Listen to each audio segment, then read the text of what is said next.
Hello everyone. On the face of it, this could be a fairly bland month. I've not heard of a lot of these games, and it could be a little bit of a middle finger to people who took out a 6-month deal and now can't pause the bad months. To make matters worse, I didn't notice until 6 games in that my OBS settings somehow got reset.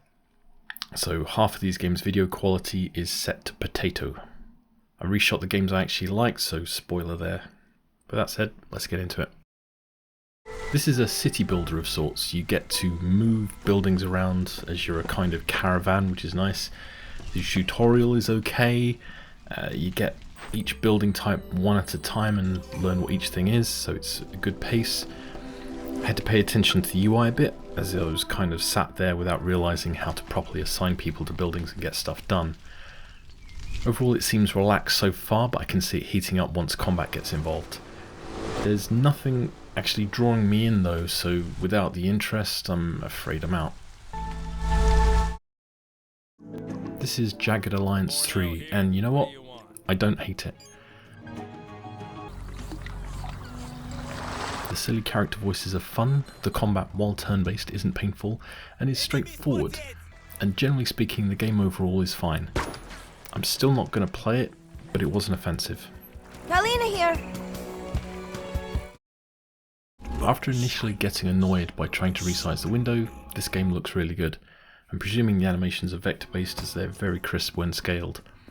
It's got lovely animation, tough but enjoyable gameplay, and it'll stay installed. I also installed on the Steam Deck and played it a little there.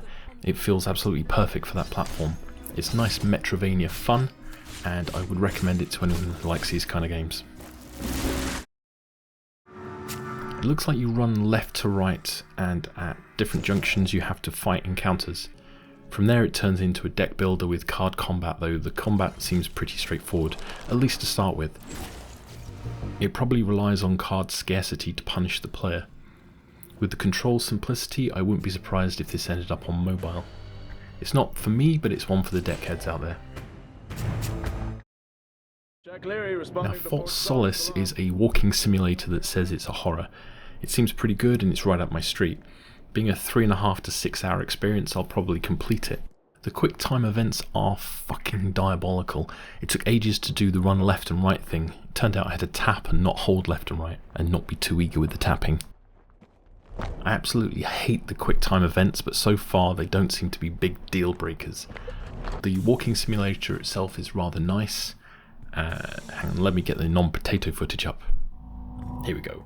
And I used to think that not getting much game for my money was annoying, but now we have so much access and so many games, it feels like the need to arbitrarily pad games out is no longer required. We can just make nice experiences. Got solid voice acting, a good amount of suspense, the characters are amiable, and so far it's the game that's made me happiest to play. Plays okay on Steam Deck as well.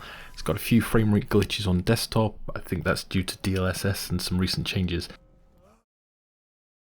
No, the boxes lost Fragments. I love a puzzle game, and this takes me back to games like The Seventh Guest. A lot of fun. You go into a load of rooms to open up more and more intricate puzzle boxes. Then you use the trinkets from the level's rooms to solve a final puzzle and ascend to the next level. I played on my PC and also streamed from the Steam Link app to an iPad and finished it in pretty much 3 sittings. It's excellent and I'd like more of these, please. This is a cute little adventure. It's a little bit of a walking sim with the odd puzzle thrown in. One thing I really like about it is it's a 3D game, but the painted art style makes it look almost 2D. The thing I don't like is the interactions are somewhat painful on a joypad. It's a constant stream of press A and move this way, and after a while you just think, you know, just pressing A would probably suffice. I don't get any extra gameplay or enjoyment from having to do clunky movements every 2 seconds. I'm not saying Dordogne is dog shit, but the way the interaction with objects works makes me not want to play the game again. It does however play okay on the Steam Deck, and I'll probably just dip in and out on there. And lastly we have the Pegasus Expedition. My first question with this game is this: what the fuck do you do? You start presented with a map, you can barely zoom in, and I was googling to see how the shit I'm supposed to play this, but I didn't really find anything. There's a high level, oh there's objectives, but no, life is too short to bloody guess what this game even is. It feels like they made it for people who would buy this by choice, possibly after following the development or being familiar with similar types of games. So having it distributed to a diverse mass audience without a tutorial is probably not the way to go. They posted a thing on Steam's community tab, but it's just a massive long list of tips for each thing without telling you what the game actually is. There's a lot of narrative screen shows this, construction screen shows this, which is great, but now tell me what the bastard objective is or where to even start. It's like being given an invisible jigsaw and not even told what room it's sat in.